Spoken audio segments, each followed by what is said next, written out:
Welcome back to this channel, guys. Today I will be recapping the two DC Best Short Animation movies called Constantine House of Mystery and Batman Death in the Family. The Batman Death in the Family movie begins with Robin taking down some drug dealers. Robin's fighting method was just too aggressive as he almost killed every criminal he fought. Batman scolds him because all they had to do is to disarm and interrogate the criminals, but they can't since he already knocked them half dead. Batman sees all of this as his fault. Robin's father was killed by Two-Face while his mother died from a terrible sickness. He shouldn't have put Robin into the vigilant field since he is still recovering from his loss, and his aggressiveness towards the criminals are guarded by his unresolved pain and anger. He's a danger to himself. Batman has no other choice but to relieve Robin from his duties, who forsakes Batman and leaves Gotham City. Batman reunites with Robin few months later, who appears to be tracking down the Joker. He scolds Robin for doing this alone since he's really dangerous. Robin instead asks him why he keeps locking the Joker in a cell if he always escapes and kills more people. Batman informs Robin that Joker is now working with Ra's al Ghul to create radioactive dirty bomb and sell it to terrorists. Robin reveals to have a lead on their location, so the proud Batman decides to put him back on the mission. Batman prepares to attack Ra's al Ghul men escaping the borders with the bomb, while Robin wants to attack Joker in the warehouse behind them. Joker is too dangerous, so he begs Robin not to do anything but just stay and observe the warehouse. Robin disobeys Batman and gets captured by the Joker, who beats him mercilessly. After handling Ra's al Ghul men, he attempts to save Robin, but the Joker placed a time bomb in the warehouse which explodes before Batman could rescue him. Batman gives a summary of his life to Clark Kent. 5 years following Robin's death, Batman doubled his efforts to protect Gotham City along with Nightwing, whom he admires, because he normally shows up at the exact moment he needs an extra hand. Batman was tracking down an arms shipment for the crime lord called the Black Mask, but he instead ends up capturing some hijackers who intercepted the shipment. They confess that they are working for the rival of Black Mask called the Red Hood. Before they could say any more word, a sniper from Red Hood ended their lives. Leaving Nightwing behind and safe, Batman chases Red Hood to a factory using his jet, but it turns out to be a trap. Batman is able to escape from the building before the factory explodes. After some research, Batman finds out the Red Hood was killing all the members of the crime syndicate one by one. He had to protect the rest of them by stopping Red Hood, but to do that, he needs leads.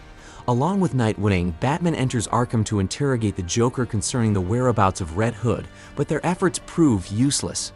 With no accomplice or base of operation to investigate, Batman decides to use Red Hood known target Black Mask to lure him out. He staked out Black Mask's newest drop of traffic weapon, hoping for Red Hood to show up, and he wasn't disappointed. Batman and Nightwing gives him a hot chase, but this guy's ability to counter their attacks on the run was just astonishing. He even escaped Batman grappling lines, which no one has ever done before. Frustration made Batman stupid and careless, which landed him to another trap by Red Hood. They managed to save their lives, but Red Hood escaped. Because of his bad choices, Nightwing was injured. Batman had to do this mission alone to avoid repeated mistakes. This was getting personal because of Red Hood has knowledge of his tactics and methods of escaping. He even finds evidence that Red Hood knew his real name. Batman wasn't the only one hunting the Red Hood. Black Mask, who wanted to flush him out, declares an all-out war against Red Hood organization. Red Hood was outnumbered by high-tech assassins sent by Black Mask to kill him. Batman comes to assist him, and he realizes his fighting method are so similar. When Red Hood didn't spare any of the assassins, Batman remembers the past argument with Robin, who always wanted him to kill criminals instead of sparing them. It was safe to conclude that Red Hood is Robin. He discovers Robin's goal, which is cleaning out all the criminals from Gotham, since his way of handling criminals doesn't work. Continuing the story, he tells Clark Kent that Robin must have been resurrected. Batman believes the only person capable of bringing Robin back from the death is Ra's al Ghul. Ra's al Ghul is a formidable enemy, but also an honorable one. He even one day tried to make Batman to get married to his beloved daughter Dahlia. At a time there was once a twisted sense of family between them, until he made deal with the Joker. The fact that Ra's al Ghul too was a father, he was deeply grieved by Robin passing. Desperate to rectify his disservice to Batman, Ra's al Ghul stole Robin's body from the coffin and placed it in his Lazarus pit as it had helped him cheat death. He successfully resurrects Robin, but it came with consequences. While the Lazarus pit revives the body, the effect of the mind was unpredictable. This process made Robin crazy that he escaped the house of Ra's al Ghul despite his effort to contain him. Anyway, Robin was a nightmare to his own making, so Batman had to return to Gotham to stop him. The war in Gotham had already escalated. Robin directly tries to kill Black Mask but failed. Black Mask, not wanting to get his hands dirty, broke the Joker out of Arkham to hire him to kill Robin. But no one ever hires the Joker. He captures Black Mask and tied him up in the back of a trailer soaked in gasoline. Joker's rampage gets Robin attention. Something we didn't know is, getting Joker out of Arkham was Robin's plan all along, and Black Mask was just a pawn to make it happen. Robin was playing the long game of revenge against the entire criminals of Gotham, especially the Joker. Robin captures the Joker and tells Batman to meet them at the Crime Ally, a place Batman lost his both parents and a place he adopted Robin. Batman begs Robin to stop, but he keeps attacking, giving him no choice but to defend himself. Robin brings out the tied-up Joker and tells Batman that he would have forgiven him for not rescuing him that night of the explosion, but Batman never avenged his death afterwards. Not killing Joker for killing him was a betrayal he couldn't accept. He gives Batman a gun and forces him to make a choice. It's either he kills the Joker or he kills Robin to stop him from murdering Joker. Batman instead tries to leave, and the angry Robin tries to kill him, but Batman ends up disarming him. Robin activates a time bomb to kill both him and the Joker, but Batman rescues him. Robin disappears after that, and it is at this point Batman ended his story with Clark Kent. Clark tells Batman that he is the strongest person he knows, not because of the monsters he fights on the outside, but for the demons he fights on the inside. The movie ends as Superman tells Batman that they will find Robin together. The Constantine House of Mystery movie begins with a narrative that tells us how all hope was lost after the Justice League Apocalypse War with Darkseid.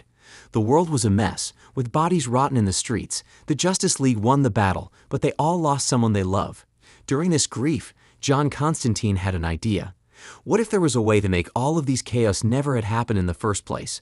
For the plan to work, he needed the speed of the Flash to recreate the Flashpoint and rewrite the past. John guided him with his magic to change past and to keep Darkseid from finding them. But for doing this, John faces consequences. He wakes up in a mysterious house with no idea on how he got there. He opens one of the doors only to get a birthday surprise from his friends for turning 50. Everything just seemed weird. His lover Zatanna shows up and kisses him. Constantine is confused how she's still alive because she died in the war. Two kids he never knew he had called Della and Jack comes to greet him. John gives them a goodnight kiss, but something strange begins to occur. His two children started coughing, and before he could do anything about it, they both spat out blood and died. This didn't stop as all his friends, including his lover, begins coughing too, before they all collapse dead. While Constantine is in shock on what is going on, the bodies of his friends and family that had just died turn to demons. They attack and kills him. John wakes up to what looks like a bad dream to him. He opens another room where he sees his friends playing games, so he joined them. They all laugh and make fun of themselves, but they suddenly turn to demons and kills him. He wakes up again and everything now seemed like someone is playing with his head. He hears a sound from another room and casts a spell to take down whatever it is. He opens the door just to see a half-naked Zatanna. He pulls out his clothes to have sex with her and asks if the kids are asleep, but she replies they don't have kids. John knows something is really wrong because it was not long ago when Zatanna introduced him to his kids. Zatanna suddenly transforms into a terrifying monster and breaks his neck. John wakes up again, but this time instead of opening any doors, he decides to use the stairs instead. He finally sees a window and tries to break it to leave the house, but it was just an illusion. Furious, he uses his magic to break out of the house. He draws a symbol and casted a magic to remember how he got here, but the monster Zatanna disrupts this moment by killing him. He wakes up again to find himself a dining room with his friends and family. He knows it's all an illusion and excuses himself to the restroom. With no water to cast the spell, John had no choice but to use the one from the toilet. He finds out that it was a godlike being called the Spectre who trapped him in the House of Mystery. Spectre tells him that changing the past did not only create a ripple, but a tidal wave of disturbance, and the Spectre took it upon himself to punish him. John begs that he didn't know it was against the rules, but the Spectre announces his punishment by sentencing him to spend the eternity in the House of Mystery. After learning the truth from the Spectre, the memory wipe and confusion spells used on him stopped working. The Spectre spell keeps resetting John back to square one, where he has experienced death at the hands of his friends and family over and over again. John has been trying to escape but fails. The closest of him escaping was when he killed all the demons, but ended up being eaten by a tree from behind. John kept on fighting and dying, which turned into months years, and years into decades. Things gets from bad to worse when a demon called Nurgle shows up in the House of Mystery and captures John. Nurgle tells John that when he heard Spectre announcement that he was exiled to the House of Mystery, he couldn't abide by that because John's soul belongs to him, so he should be the one to give the punishment. Another portal opens and a demon named Beelzebub emerges out of it. She claims she will be doing the torturing and brings out an ownership paper of his soul. As Nurgle wonders if John sold his soul twice, another demon called Ashok shows up to claim ownership of his soul. John reveals that he sold his soul 3 times. When the demons begins to argue over ownership of his soul, John uses their distraction to set himself free and traps the demons with his magic. John states out that all this was his plan all along. Spectre is much too powerful for a mere mortal like himself, so he got him to reveal to them where he was, so he can use their portal to escape the House of Mystery. Finally, he successfully leaves the house only to be confronted by Spectre once again. He calls Spectre heartless, who kept on wiping his memories and continued using his loved ones to rip him apart. Spectre replies that he meant no ill intent, but he only placed him in a place to spend his rest of eternity with his loved ones in an endless perfect dream. But since John thinks of himself as unworthy of happiness, his past guilt is what turned his friends and family into monster. This time, John is ready to accept the punishment. The Spectre states that he tried to protect him from the consequences of changing the past, but John had already closed the last window to the House of Mystery. Now he cannot escape the punishment from the universe.